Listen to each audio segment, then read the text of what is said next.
લક્ષ્ય ન્યૂઝ, એક નજર, એક લક્ષ્ય.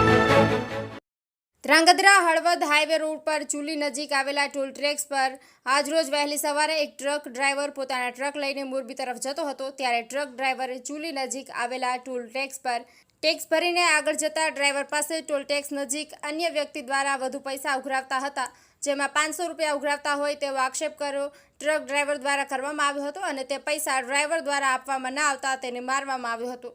ડ્રાઈવર દ્વારા મોબાઈલ વિડીયો ઉતારતા હોવાથી આ વ્યક્તિએ મોબાઈલ પણ લઈ લીધો હતો અને ડ્રાઈવરને મારવામાં આવ્યો હતો. ડ્રાઈવર દ્વારા આક્ષેપ કરવામાં આવ્યો હતો કે જે વ્યક્તિ ગેરકાયદેસર પૈસા ઉઘરાવે છે તે વ્યક્તિ પોલીસના માણસો છે. ત્યારબાદ આ ટોલ ટેક્સ પર અન્ય ટ્રક ડ્રાઈવર તેમજ ઇજાગ્રસ્ત થનાર ડ્રાઈવર દ્વારા રોડ ચક્કાજામ કરવામાં આવ્યો હતો. રોડ પર વાહનોની લાંબી લાઈનો જોવા મળી રહી છે. અંદાજિત બંને બાજુ 8 કિલોમીટર સુધી લાંબી લાઈનો જોવા મળી હતી. ઘટના સ્થળ પર તાત્કાલિક ધ્રાંગધ્રા ડીવાયએસપી તેમજ તાલુકાના પોલીસની ટીમ આવી પહોંચી હતી. ત્યારબાદ શું ઘટના છે તેની માહિતી મેળવી હતી. ત્યારબાદ ભોગ બનનાર ડ્રાઈવરની ફરિયાદ લેવા માટે આગળની કાર્યવાહી હાથ ધરવામાં આવી હતી. ટોલ ટેક્સ પર વાહનોની લાંબી લાઈનો થતાં પોલીસ દ્વારા આ ટ્રાફિક દૂર કરવાના પ્રયત્નો કરવામાં આવ્યા હતા અને અંદાજિત 3 કલાક બાદ આ ટોલ ટેક્સ વાળા રોડ ખુલ્યા હતા.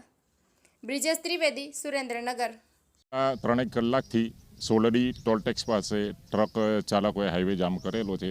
એમાં સવારે આશરે 5-5:30ની આજુબાજુ એક ટ્રક ચાલક હતો, એને અન્ય ઈસમ સાથે બોલાચાલી થયેલ, જે બાબતે બંનેને ઝઘડો થયેલ અને 3-4 ઈસમોએ ટ્રક ચાલકને મારેલ છે, જેમાં સામાન્ય ઇન્જરી થયેલ છે. એને 108 હેઠળ સારવાર આપેલી છે અને તે ફરિયાદ આપશે તો અત્યારે ફરિયાદ લેવાની કાર્યવાહી ચાલુ છે અને ટોલટેક્સવાળા તમામ કર્મચારીઓ તથા રાત્રિના સમયે કોઈ પોલીસ કર્મચારી હતા કે નહીં તેની તપાસ કરી એની ઓળખ કરાવી અને તાત્કાલિક ગુનો દાખલ કરીને આગળની કાર્યવાહી હાથ ધરવામાં આવશે. અને અત્યારે ટ્રાફિક જે જામ છે, ટ્રક ચાલકોને સમજાવતી ટ્રાફિક ખોલવાના પ્રયત્નો ચાલુ છે.